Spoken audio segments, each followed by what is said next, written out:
"Get out of the car! Get out of the car now!" shouted the police. "Hi, my name is Lucy, and welcome to my life story.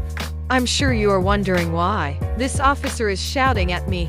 Let's start from the top. I'm a young medical doctor, working at Esther Medical Hospital. I've been working here for the past 3 years, and I love it. My co-workers are wonderful. My patients can be a handful sometimes, but it's all part of the job, and I do what I can for them, and more if need be. I'm the second daughter and first generation, born from a Nigerian family. My grandparents migrated from the motherland with my dad as a child. They wanted a better life for them. The usual story. It was not easy for them being black and foreign in this country, but we will not have it any other. My dad had a lot of problems growing up. People made fun of him because of how he talked and how he looked, but he never let it stop him from making something out of himself. When he got older, he joined the army. He felt like he needed to prove something to himself and to give back to the country. After the army, my dad started his own company and, using his army contacts, he supplies the government with high-tech stuff. In service, he met my mom. They had similar backstories. She's from a Latin community and has had problems in the past herself, but like my dad, she proved them so wrong. After their service, and before he started his company, they got married. It was a wild wedding. From the stories and videos we have seen and heard over the years, my dad is Nigerian and my mom is Latina, so you can imagine how Sunday dinners are in the family. Long story short, very crazy. I'm from a multicultural family. We drive a lot of people nuts, but the community where I'm from, it's loved and accepted. I have an older brother, a younger brother, with a younger sister. We are highly educated kids, fluent in both our parents' native language and more. My older brother works in my dad's company. My younger brother and sister are in their final year of college. As for myself, I'm a medical doctor. The road to become one was not easy. I faced a lot of challenges from a lot of people, but like my parents, I overcame them and here I am today. The day I graduated medical school, the family had a big party. Both the Latin and the Nigerian party folks tried to outdo each other, but my parents stopped them all. They got me a car, and not just any car. It was a Mercedes-Benz 2020 for Rochester. Oh my God! Wow! It was my graduation gift, and I loved it. My dad told me his company added some things to it. He had hoped it will keep me safe, no matter where I am in the country. One of the cool things in the car was its auto park and pickup function. My dad had his people put them in, along with more tech stuff. Shortly after the party, I started working in the hospital. It got stressful sometimes, but very rewarding at the end of the day. My patients gave me a nickname, cause I'm known for taking the most difficult task, and I have come up with a lot of advanced medical and surgical techniques. Doc Miracle. I'm glad the years of hard work has paid off, but the fame and attention is new to me. I try to downplay it. All glory goes to God Almighty, and not me. One day, during my many charity works, I met somebody named David, and he's a reporter. He wanted to interview me. I kindly said no. Then he asked me out instead. I said no as well, but he was insistent. It was his way of thanking me for saving his brother some time ago. I agreed for one date. That's all. Instead, one date now became 2, then 3, then 4. Before I knew it, we became a couple.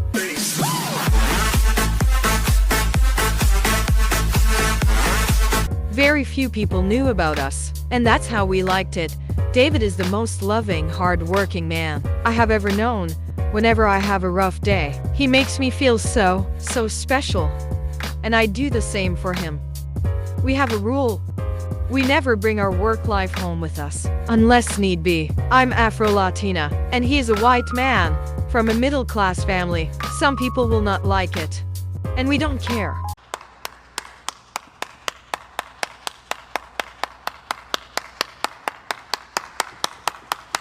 One day, after a long and a very tough surgery at the hospital, I was on my way to David's place. I stopped by a store to buy some things for dinner. On my way out, I noticed a car outside the store.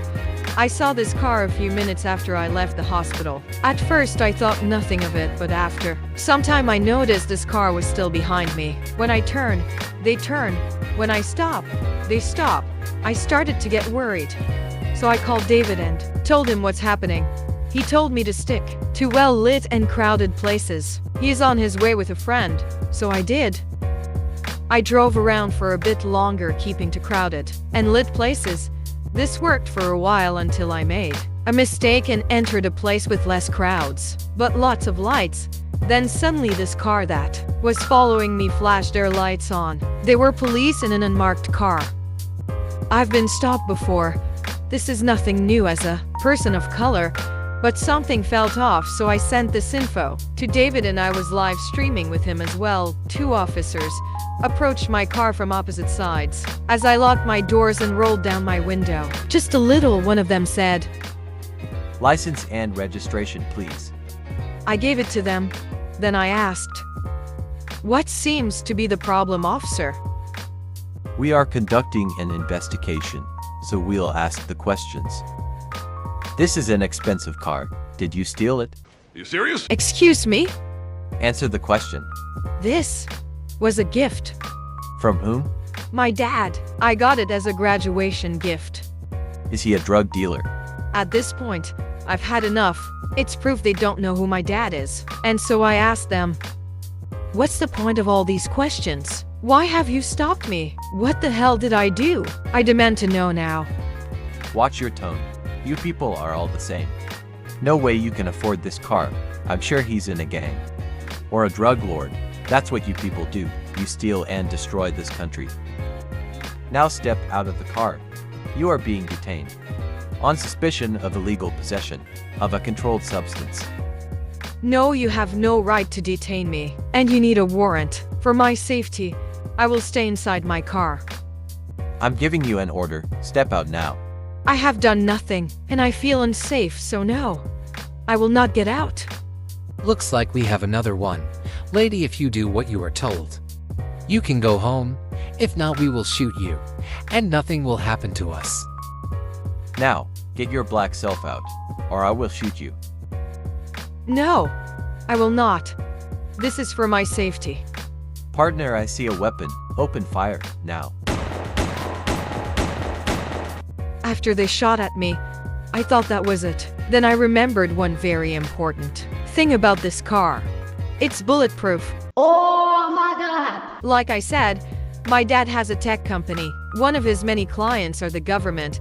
Thanks to his army friends, he supplies them with lots of things, from drones, computers, tanks, medical equipment, body armors, and armored vehicles.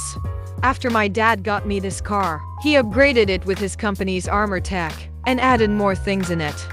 What the hell? Keep trying to break it. This is proof she's a crook, like the rest of them. What the hell are you people doing? It was David. He came at the right time.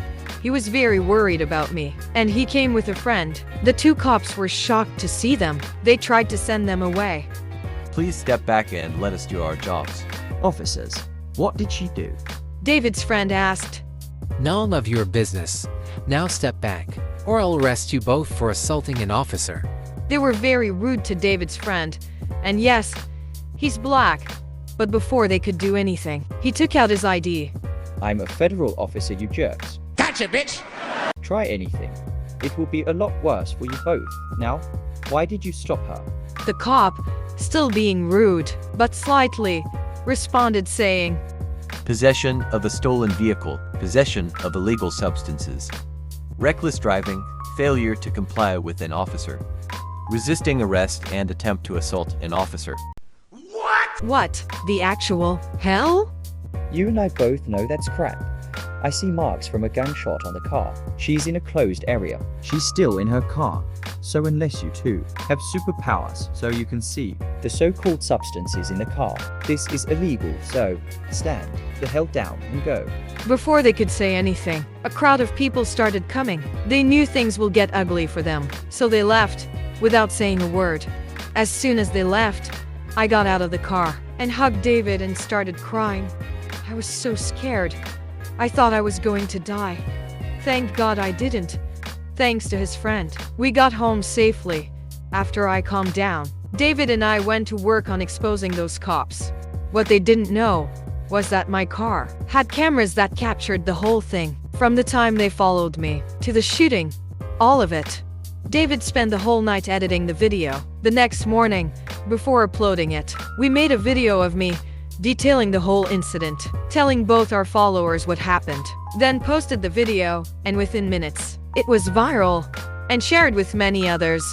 When my family found out what happened, they were very angry with me for not telling them. My father and brothers got to work. They used their various skills and contacts and uncovered very shocking things about the two cops that left chills down my spine. It turns out these cops have done this many times to women of color. They stop them, assault them, then use their badge to keep them quiet. This has gone on for years. I would have been another victim if I got out of the car. Thank God I didn't. The video we put online gained more attention. Some were shocked and disgusted as to what happened to me. Some thought it was fake, that I was trying to attack the police community. Thankfully, internet sleuths came in and defended me with proof that all I was saying was true. The police came out and said our officers were doing their jobs. We are standing behind them. They got information of a stolen car and that I fitted the description, and we will fight this until the end. Oh, really? I can't believe they are defending and protecting them. These two cops are dangerous, and they are not doing anything to correct it. Thankfully, other victims of these officers came out and spoke about what happened to them. And with this, an investigation was launched by the higher-ups. Protesters, human rights activists, my former patients, all came out and demanded justice as well. It took time, but the truth finally came out, and it was bigger than what we imagined. The department was involved in numerous illegal activities, kidnapping, smuggling, false imprisonment, it goes on. Anything bad under the sun, they were involved, thanks to a combined efforts from David, his co-workers, my family, everyone that could help. Thanks to them, these cops got exposed.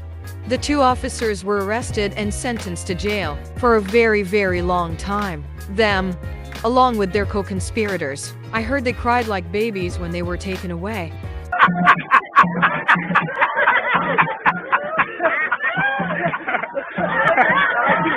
Went back to work. My patients are very happy to see me. As for David and I, we are getting married. This incident brought us closer together. Almost losing me made him finally ask the question. As always, a big party is on the way, thanks to the family. In the end, we are together, and the cops are in jail, and everyone is happy. What more can I ask for? Have you ever faced something like this? What did you do to get out of it? Leave your answers at the comment section, and don't forget to like, share and subscribe.